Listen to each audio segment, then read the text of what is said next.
along with the GSMC Chip Shot Football Podcast, talking now about Russell Wilson, another topic that was very popular at the start of me doing this show, and then it kind of died off. Of course, we got the groundbreaking news that he signed with the Pittsburgh Steelers, but that seems like such a long time ago. It was almost like an exact month from now, I think maybe a little bit over, that he signed officially with the Pittsburgh Steelers. And since then, they also brought in a few more pieces, Van Jefferson, Quez Watkins, Patrick Queen, among others, just to add on to the depth of this roster. I've been very satisfied. Justin Fields is another one, of course. I've been very satisfied and surprised, like I've mentioned on this show, about all the activity that the Steelers have shown, especially with the trades, the biggest trade being Justin Fields and bringing him in. I thought after signing Russell Wilson that, that was pretty much it. They were going to try and re-sign Mason Rudolph and maybe go that route, the more typical, traditional Steelers route that they usually go, the anticipated route. But again, they took a hard left turn, traded for Justin Fields, and brought in two new quarterbacks to revamp the entire quarterback room. I was surprised, but also pleasantly surprised because of this. Seeing them make all these moves, I think it was needed. They needed to clear out some of the players and really make a change because they haven't won a playoff game. That's the biggest thing. TJ Watt's commented on it. Everyone talks about it. Their president talks about it. Omar Khan, their general manager, Mike Tomlin.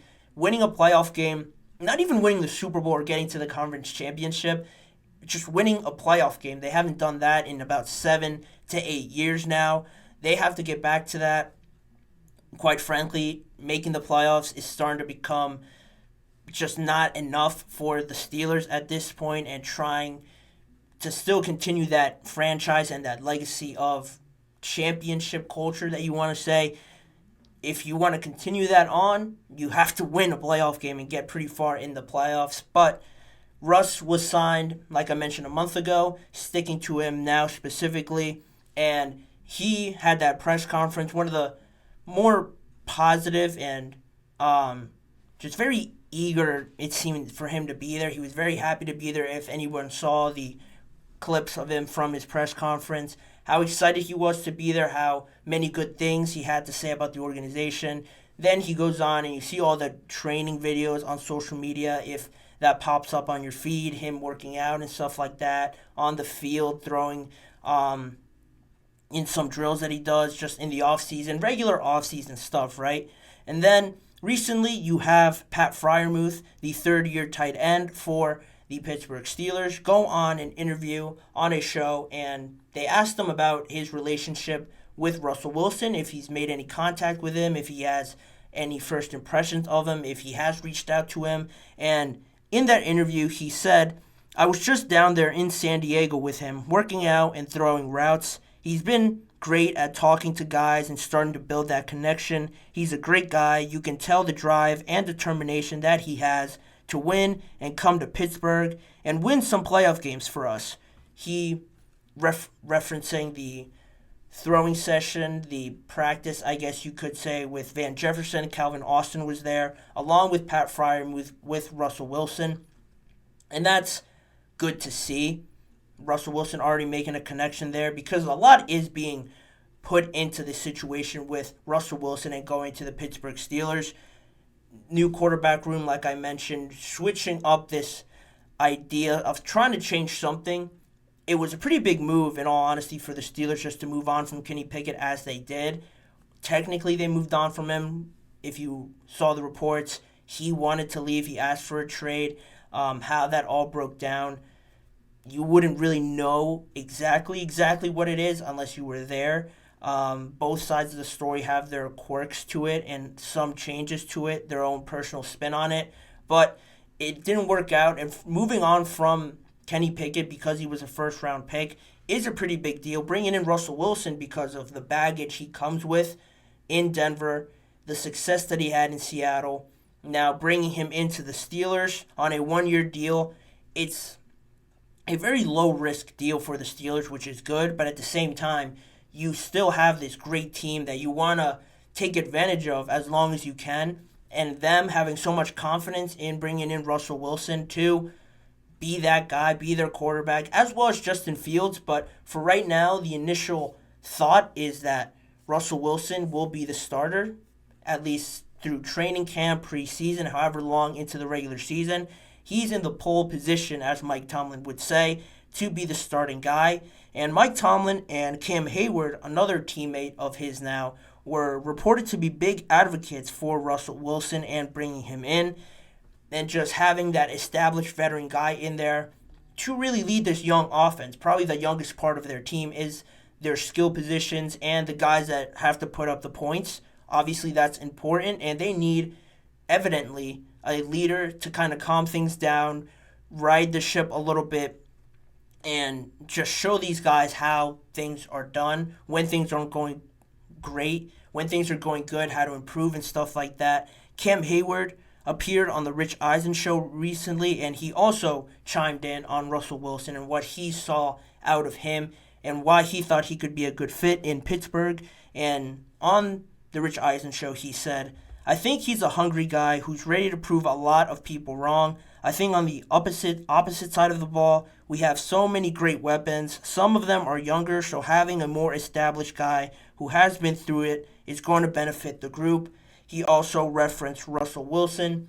This past year, a lot of people won't acknowledge it or won't really point out to the fact that he was actually a pretty decent quarterback in terms of stats and the production that he put up with the Denver Broncos.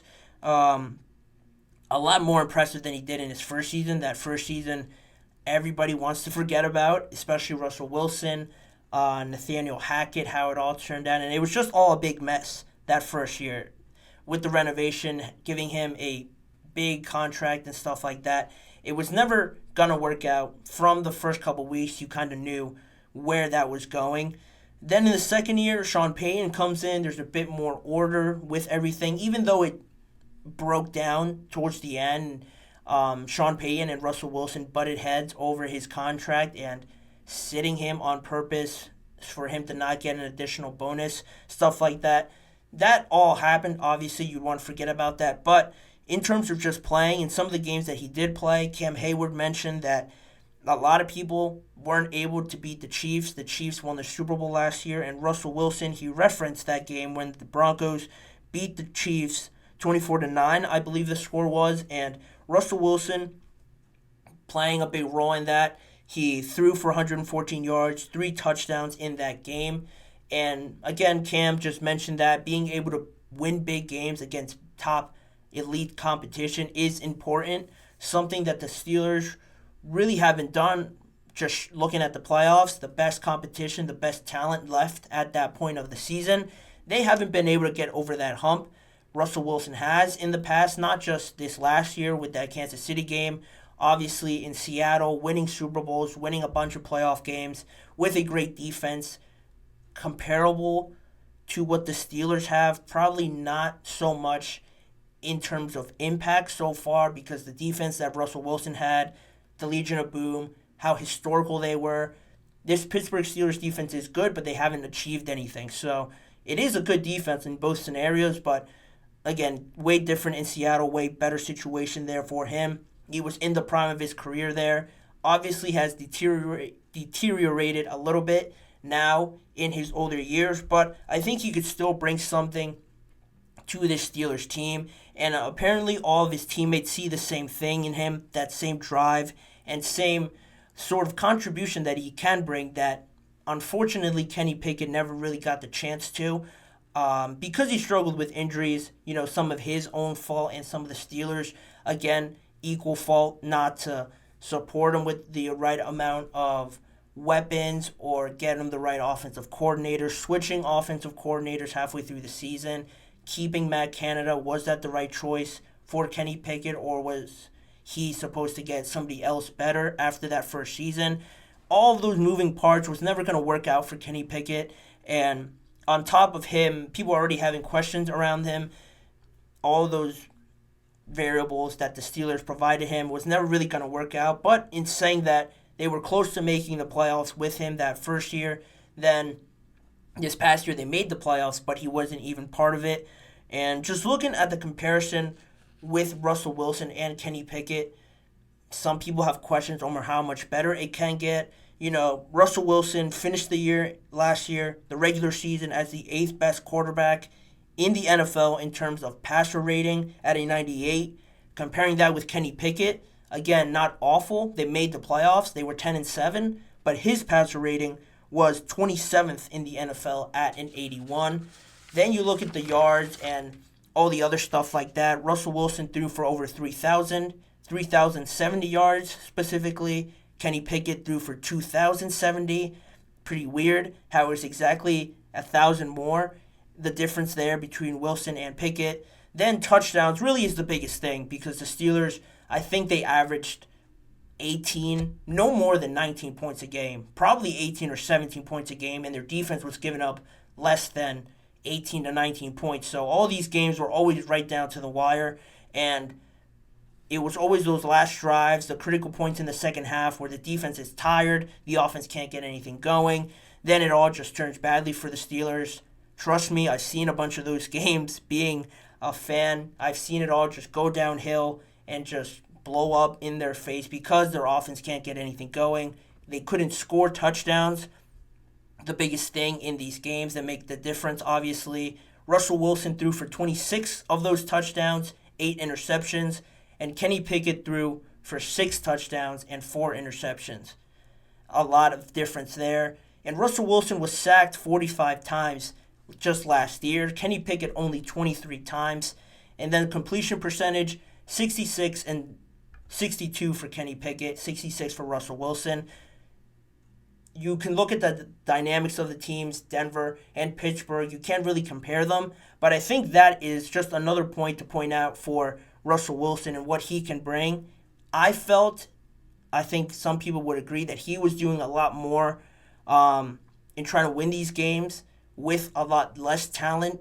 Just comparing the two teams, there's definitely more talent on the Steelers. The Steelers can provide more weapons, a better defense, a better coach, more successful coach recently. All those variables, adding that to what Russell Wilson did in the situation in Denver, a little bit less talent on the offensive side, a worse defense, the dynamic with the coach was never going to play in his favor. All that is now flipped. You have a good relationship with Mike Tomlin, a better defense, the same level of talent on offense or better, a better offensive line, just looking at the numbers of sacks that Wilson took with Kenny Pickett. All that's in his favor now, and he already played very well last season to bounce back from his first year in Denver. It's hard to envision him just dropping off with all those variables now being better or a lot better than he had in Denver. But again, talk is cheap. Really, in all honesty, seeing it all just play out, projecting everything, he's going to have to prove it. I think there's a good chance for him to revive his career to some extent. He is in the latter part of that plan in his career. You still have Justin Fields there. People think Justin Fields will start sooner rather than later. I'm going to have to see it just for all the reasons I just mentioned with the variables that Wilson and Fields both now have at their advantage. I think it's going to be hard for them to lose this job. They're going to definitely lose this job rather than Mike Tomlin and the Steelers taking away the job from Russell Wilson. He's going to have to play really bad for him to be benched for Justin Fields and them getting a look at Justin Fields. That's where that kind of all stands right now. The Steelers seem, some of their teammates, Russell Wilson's new teammates now seem to really like him, see that fit that he could bring to this team. I mentioned a veteran leader to lead this offense. They have most of their veterans on their defense, so adding that voice on the offensive side of the ball, I think could help them significantly. Are they a playoff team right now? It's hard to say. I talked about it a few weeks ago. They're set at 7.5 wins, which is crazy disrespect to the Steelers. They're set at 7.5 wins. With Russell Wilson, they're definitely going to hit that. You can't convince me otherwise, really. So that's where they stand. It's looking, in my estimation, a lot better for them than last year at this point in the offseason. We're going to have to see how it all plays out. But in the meantime, we'll leave that there, and we're going to go to the last break of the show. On the other side of this quick stoppage, we're going to talk about Stephon Diggs and his contract, break down a little bit more with the Houston Texans and his outlook for 2025. More on that coming up on the GSMC Chip Shot Football Podcast.